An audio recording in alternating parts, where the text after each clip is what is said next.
Welcome back. Sabarmati riverfront પર ₹12 કરોડના ખર્ચે 1 કિલોમીટર લાંબુ લિનિયર ગાર્ડન તૈયાર કરવામાં આવ્યું છે। આ ગાર્ડન હેરિસ બ્રિજ અને નહેરુ બ્રિજ વચ્ચે તૈયાર કરવામાં આવ્યું છે। આ બગીચો માત્ર હરવા ફરવાનું સ્થળ નથી, પરંતુ અમદાવાદના ઇતિહાસ અને વિકાસની ઝલકને રજૂ કરતું કેન્દ્ર પણ છે। અહીં આવનાર લોકોને મનોરંજનની સાથે શહેર વિશેની સંપૂર્ણ માહિતી પણ મળશે। પીપીપી મોડેલ પર વિકસેલો આ લિનિયર ગાર્ડન નવા વર્ષની શરૂઆતમાં જ શહેરીવાસીઓ માટે ખુલ્લું મૂકવામાં આવશે। તો આ ગાર્ડનમાં વરિષ્ઠ નાગરિકો માટે બેઠક વ્યવસ્થા છે, સાથોસાથ બાળકોના રમવા માટેની સુવિધાઓ પણ રાખવામાં આવી છે।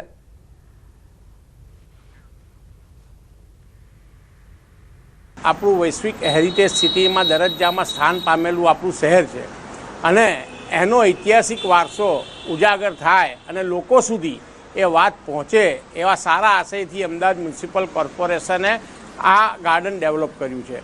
આ ગાર્ડનની અંદર તમે જોઈ શકો છો, પાછળ માતાજીની એટલી સુંદર કલાકૃતિ મૂકેલી છે। અમદાવાદનો આખો ઇતિહાસની શહેરની ઝાંખી તમને આ બગીચામાં જોવા મળશે, બરાબર છે। અને પાછળ રિવરફ્રન્ટ છે, લકડીયા બ્રિજ આવેલો છે, રિવરફ્રન્ટ છે, બધું તમને સરસ જોવા મળશે, એટલે તમે આ પધારો। અમદાવાદ ઈસ્ટ સાઇડની અંદર પીપીપી મોડેલ પર લિનિયર ગાર્ડન તૈયાર કરવામાં આવ્યો છે, જેની લંબાઈ લગભગ 1.25 કિલોમીટર છે। એમાં અલગ અલગ પ્રકારના આપણા પ્રાચીન આપણે વાત કરીએ કે હેરિટેજ વસ્તુઓ અંદર પ્રતિકૃતિ રૂપે મૂકવામાં આવશે, જેમાં આપણા ચલણી સિક્કા છે। તદુપરાંત ત્યાં આગળ સિનિયર સિટીઝનો, લેન્ડસ્કેપિંગ, બેન્ચીસ, આવી બધી અલગ અલગ વસ્તુઓ ત્યાં આગળ ડેકોરેટિવ કરવામાં આવી છે। હવે પ્રોફેસરોએ લેક્ચરમાં વિદ્યાર્થીઓની હાજરી પૂરવા 10 મિનિટ પણ નહીં બગાડવી પડે। માત્ર એક ક્લિકથી વિદ્યાર્થીઓની હાજરી પૂરાઈ જશે। ગવર્મેન્ટ પોલિટેકનિક અમદાવાદના ઓટોમેશન એન્ડ રોબોટિક્સના વિદ્યાર્થીઓએ કમાલની એટેન્ડન્સ એપ તૈયાર કરી છે। સામાન્ય રીતે કોલેજોમાં કે મોટી ઇન્સ્ટિટ્યૂટમાં એટેન્ડન્સ રજિસ્ટરથી કે પછી બાયોમેટ્રિકથી વિદ્યાર્થીઓની હાજરી પૂરવામાં આવતી હોય છે, પણ હવે ટેકનોલોજીના ઉપયોગથી એન્જિનિયરિંગના વિદ્યાર્થીઓએ AI બેઝડ એટેન્ડન્સની એપ તૈયાર કરી છે, જેના દ્વારા QR કોડ, જનરેટેડ કોડ તેમજ ફેસ રેકોગ્નાઇઝડ કે વોઇસ કમાન્ડથી પ્રોફેસર પોતાના લેક્ચરમાં વિદ્યાર્થીઓની હાજરી જાણી શકશે।